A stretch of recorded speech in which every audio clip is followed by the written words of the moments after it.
दिल्ली विधानसभा में आज यानी कि मंगलवार को भारत के नियंत्रक और महालेखा परीक्षक यानी कि CAG रिपोर्ट पेश की जाएगी। दिल्ली की रेखा सरकार विधानसभा में CAG की पेंडिंग रिपोर्ट विधानसभा में पेश करेगी।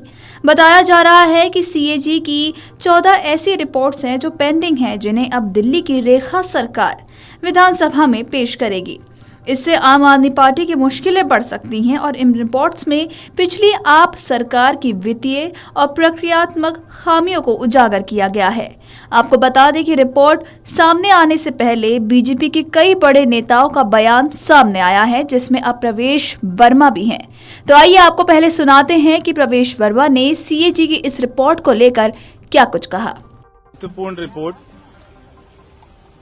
हम जिसका बेसब्री से इंतजार कर रहे थे, CAG रिपोर्ट, आज वो आपदा आम आदमी पार्टी के भ्रष्टाचार के ऊपर में आएगी और उसमें हम देखेंगे कि कितना भारी दिल्ली की जनता को लूटा गया है, टैक्स पेयर को लूटा गया है, कितना भारी उसमें भ्रष्टाचार हुआ है।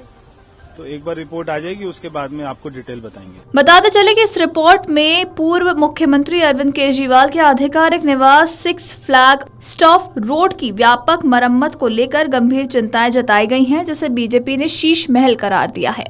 साल 2020 में अनुमानित लागत 7.61 करोड़ रुपए में स्वीकृत इस मरम्मत का खर्च अप्रैल 2022 तक 33.66 करोड़ रुपए तक पहुंच गया, जो 342% ज्यादा है। तो वहीं आपको बता दें कि ऑडिट में परियोजना के तहत और क्रियान्वयन चरणों में महत्वपूर्ण अनियमितताओं की ओर इशारा किया गया है।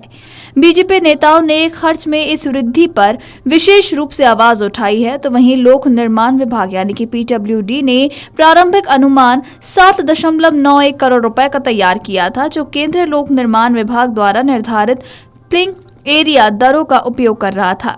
आपको बता दें कि हालांकि काम के लिए अंतिम कॉन्ट्रैक्ट 8.62 करोड़ रुपए में दिया गया था, जो पहले ही मूल अनुमान से 13.21% अधिक था। इससे बावजूद अंतिम खर्च 33.66 करोड़ रुपए तक पहुंच गया, जो बजट से काफी अधिक था।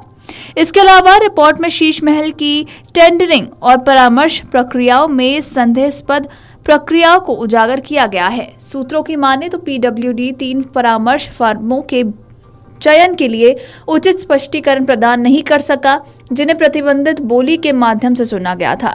तो वहीं सलाह की लागत, जो शुरू में पुराने दरों पर आधारित थी, उसे मनमाने ढंग से 50% बढ़ा दिया गया था, जिसे ऑडिट में पाया गया है। तो वहीं आपको बता दें कि ठेकेदारों के चयन को भी संदिग्ध बताया गया था। सूत्रों के अनुसार शॉर्टलिस्ट किए गए ठेकेदारों में से केवल एक के पास काम के लिए आवश्यक अनुभव था।